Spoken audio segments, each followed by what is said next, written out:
ensinando a vocês aqui um bagulho muito doido aqui, que é como tá colocando o som de notificação do iPhone no Android.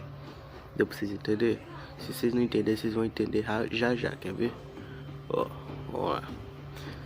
Primeiramente, tropa, vocês vão estar entrando aqui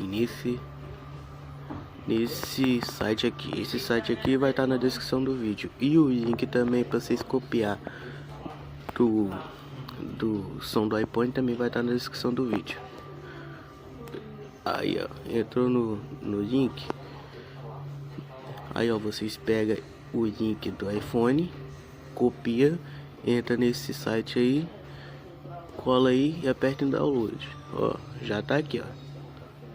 Isso que vocês vão fazer: obter link, apertou, voltou, download, apertou, voltou, ó, aperta de novo, download.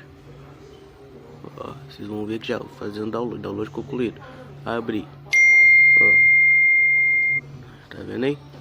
Agora, tropa, o que vocês vão fazer? Vocês podem fechar tudo, fecha tudo. Vocês vão fazer, vocês vêm em ajustes, notificação não, calma aí, tropa. Som de notificação, adicionar, e vocês vai no que vocês acabou de baixar. Olha só, Daniel. No que vocês acabou de baixar.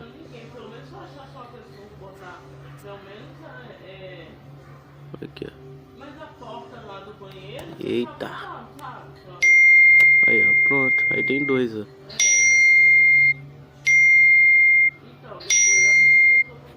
Viu?